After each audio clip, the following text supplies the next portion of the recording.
Et bonjour à tous, bienvenue sur ma chaîne YouTube. Je m'appelle Sébastien, je suis plombier dans le sud de la France et je vais vous présenter mon nouveau chantier. Allez, c'est parti. Alors du coup, présentation, nous allons remplacer donc ce chauffe-eau de 200 litres blindé par un nouveau 300 litres au sol stéatite. Donc là, on va devoir vidanger ce chauffe-eau-là pour pouvoir l'évacuer, enlever le trépied, faire quelques modifications au niveau des alimentations d'eau chaude, d'eau froide, électrique et les évacuations. Avant d'intervenir sur mon chauffe-eau, du coup, je m'assure que l'eau froide générale soit bien coupée. Ici, j'ai pu l'isoler, pas de souci. On va voir le tableau électrique. Donc, sur mon tableau électrique, je le mets mon contacteur sur 0 et mon disjoncteur correspondant à mon chauffe-eau est sur off.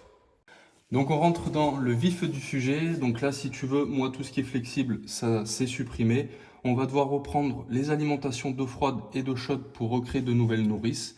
Et là, comme tu peux voir, donc l'évacuation qui fait des zigzags, ça ne sert à rien vu qu'on a la colonne en 100 dans l'angle. Je vais te montrer d'un peu plus près ce que ça donne. Alors du coup, concernant la colonne en 100, je ne sais pas ce qu'il en est, mais on va tout démonter et voir un peu ce qui s'y passe derrière. Alors pour contrôler la mise hors tension de mon chauffe-eau, je contrôle avec mon petit stylo, testeur électrique. Tu peux utiliser aussi un multimètre, donc là il n'y a pas de jus, je peux attaquer le démontage. Donc je vais déjà débrancher le flexible de l'eau froide.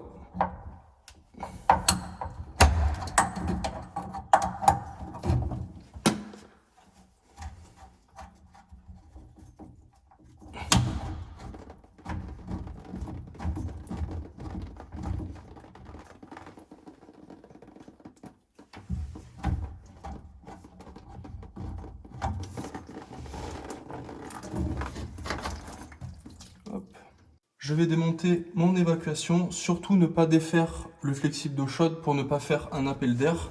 Hop, là, je m'occupe du siphon. Tac. Je vais défaire mon groupe de sécurité. Mais il est serré, comment ce truc là?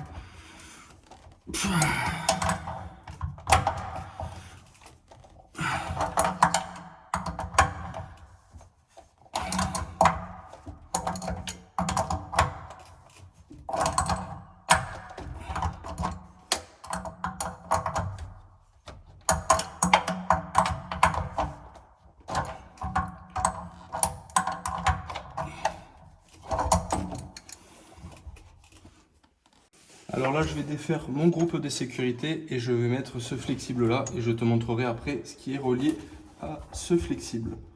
Donc là, ça va toujours goûter un tout petit peu.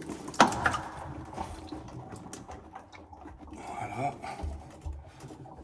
Mon flexible est bien remis. On va le serrer un tout petit peu.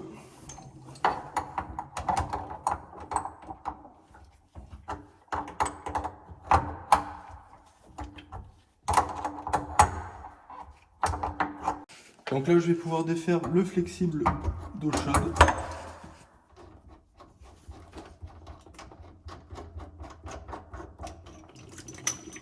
Hop, pour faire mon appel d'air et je vais te montrer mon petit montage.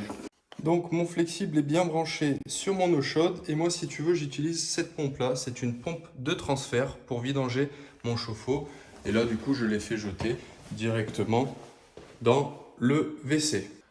Je vais déclencher le chrono en même temps que la pompe de transfert et on va voir combien de temps j'ai mis pour le vidanger. C'est parti!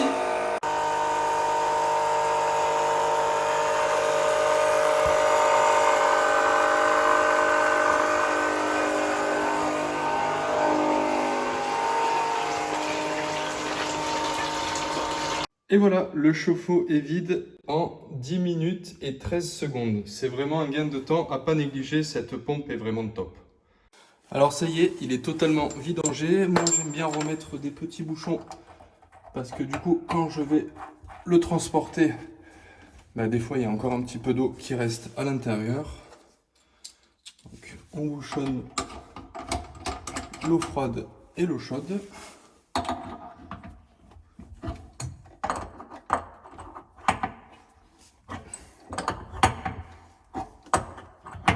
Hop, on va pouvoir défaire l'électricité.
Alors du coup, comme tu peux voir, j'ai fait mon ragréage fibré, il est en train de sécher. Du coup ici, donc j'ai repris tous mes tuyaux. Donc il y avait les nourrices en cuivre de ce côté. Là, j'ai opté pour du multicouche isolé.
Alors, comme tu peux voir, je l'ai mis en place. Donc moi, j'ai pas de limitateur de température sur le chauffe-eau. Donc j'ai fait une canne en cuivre au moins de 50 cm d'après le DTU. Donc là, bon, comme tu peux voir, elle est plus longue. J'ai refait donc mes nourrices en multicouche isolée. Donc là, ces petites nourrices, elles sont vraiment top parce que du coup, tu as tout de marqué dessus, tu vois. WC, douche, lavabo. Enfin vraiment, c'est une dinguerie ces nourrices. Le général arrive par en bas.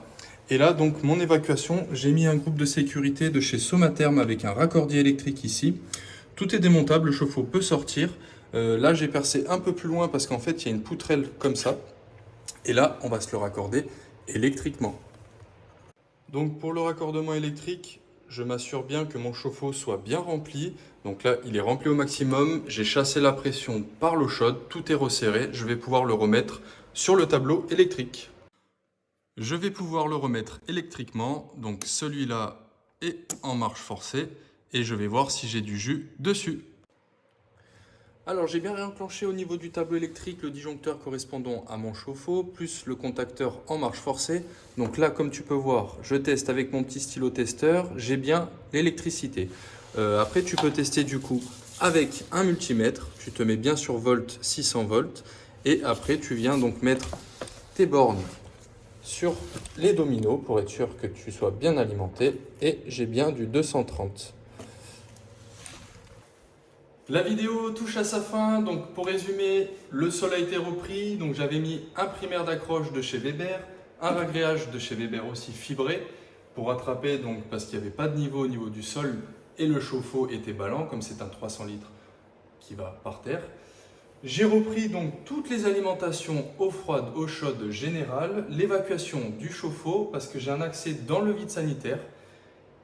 Et puis écoute, j'espère que la vidéo t'aura plu. Si c'est le cas, n'hésite pas à t'abonner, liker, commenter et pourquoi pas partager. Et je t'invite à voir mes prochaines vidéos. Allez, ciao!